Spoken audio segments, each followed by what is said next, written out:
सुनीता के घर में विवाह की तैयारी धूमधाम से चल रही थी और धूमधाम से तैयारी क्यों ना हो। लड़की बहुत सुंदर, सुशील और संस्कारी थी। इतना ही संस्कारी उसे वर मिला था। सुनीता की विजय से कुछ दिन पहले ही सगाई हुई थी। लड़का सार्वजनिक निर्माण विभाग में सहायक अभियंता के पद पर पदस्थापित था। सुनीता भी BA B.Ed कर चुकी थी और अब प्रतियोगी परीक्षा की तैयारी कर रही थी। सुनीता की शादी की तारीख जैसे जैसे नजदीक आती जा रही थी, घर में खुशी का माहौल बढ़ता जा रहा था। घर परिवार और मोहल्ले वासी सब इस शादी की तैयारी में लगे हुए थे।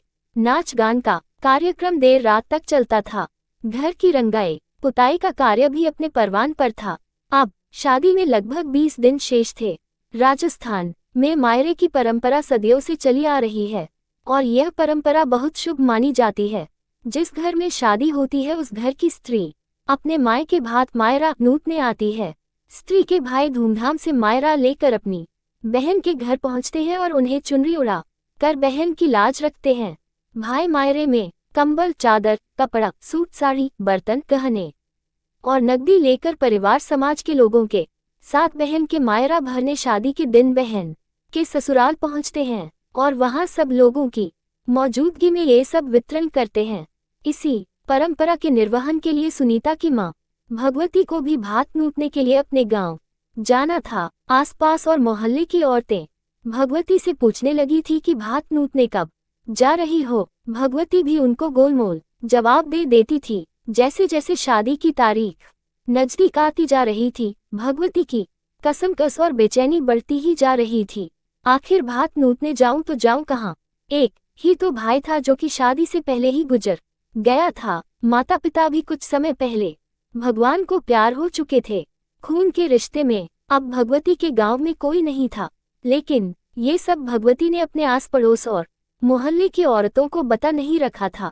इसलिए भगवती अब इस धर्म संकट में थी कि भात नूतने जाऊं तो कहाँ जाऊं और नहीं जाऊंगी तो मोहल्ले की औरतों को क्या जवाब दूंगी। उसे कुछ समझ नहीं आ रहा था कि करें तो क्या करें। वह सुबह शाम भगवान से प्रार्थना करती थी कि भगवान मुझे कोई रास्ता दिखाओ। आखिरकार भगवती को रास्ता मिल ही गया। उसने निश्चय किया कि मैं भात नूतने जाऊंगी। भगवती तैयार होकर अपने गांव के लिए बस से रवाना हुई। उसने कपड़े से बने एक थैले में चावल और गुड़ की भेली ली। ये सामग्री भात नूतने आने वाली स्त्रियां अपने साथ लाती है और अपने मायके में यह वितरित करती हैं। यह एक शुभ परंपरा मानी जाती है। लेकिन भगवती बस में बैठी गंभीर मुद्रा में इसी उधेड़ बुन में लगी हुई थी कि मैं ये सामग्री वितरित किसको करूंगी, क्योंकि मेरे गांव में तो मेरा कोई है ही नहीं। बस चलती जा रही थी। बस की गति के साथ साथ भगवती के विचारों का प्रवाह भी बढ़ता जा रहा था। बस रवाना हुए 3 घंटे का समय बीत चुका था, लेकिन ये समय कब और कैसे बीत गया, रास्ते में कौन कौन से बस स्टैंड आए, भगवती को कुछ भी मालूम नहीं। वो तो अपने विचारों में खोई हुई थी। कुछ ही देर बाद भगवती का गांव भी आने वाला था। परिचालक ने आवाज लगाई तो भगवती की तंद्रा टूटी। उसने अपना थैला संभाला और परिचालक के निर्देश पर वह खिड़की के पास आ गई। सूर्य अस्त हो चुका था, थोड़ा अंधेरा भी हो गया था। मंदिरों में आरती हो रही थी। मंदिरों में होने वाली आरती, घंटों और नगाड़ों की आवाज से गांव का वातावरण भक्तिमय हो गया था।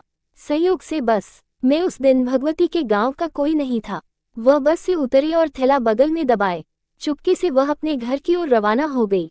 गांव की कम प्रकाश वाली गलियों में उसे किसी ने नहीं पहचाना और वह बिना किसी से मिले अपने घर तक पहुंचने में कामयाब हो गई। उसने अपने घर का दरवाजा खोला और अंदर चली गई। घर की बत्ती जलाए। बत्ती जलती हुई देखकर गली में खेल रहे कुछ बच्चों ने सोचा कि कहीं कोई चोर तो नहीं घुस गया है। वे बच्चे भगवती के घर पहुंचे तो घर का दरवाजा अंदर से बंद था। उनमें से एक बच्चा दीवार पर चढ़कर अंदर झांकने लगा तो देखा कि भगवती अपने भाई के फोटो के तिलक कर रही है। बच्चे इतने समझदार नहीं थे कि उन्हें माजरा समझ में आए, लेकिन इतना वह जरूर समझते थे कि फोटो के तिलक कर रही है तो इसका मतलब यह है कि यह कोई घर की ही सदस्य है, चोर नहीं है। और यह जानकर बच्चे फिर से अपने खेल में मशगूल हो गए। भगवती ने अपने भाई की फोटो के आगे चावल और गुड़ की भेली रख दी और मन ही मन भाई को मायरा भरने के लिए न्योता दे दिया। इसके पश्चात उसने चुपके से घर का दरवाजा बंद किया और बस स्टैंड की तरफ रवाना हो गई। संयोग से बस स्टैंड तक पहुंचते हुए उसे किसी ने नहीं पहचाना। जैसे ही वह बस स्टैंड पर आई, उसे एक बस मिल गई और वह वापस अपने ससुराल आने के लिए उस बस में बैठ गई। बच्चे जब खेलकर अपने घर पहुंचे तो उन्होंने भगवती के घर खुलने और भाई की फोटो के आगे तिलक करने की बात अपने माता पिता को बताई। उनके माता पिता को समझने में देर नहीं लगी। उन्हें समझ में आ गया कि भगवती आई है। उन्होंने भगवती को फोन किया और पूछा कि क्या आप गांव आई थी, तो भगवती ने बताया कि हाँ आई थी, और भगवती ने ये भी बताया कि सुनीता की शादी है, आप सभी को आना है।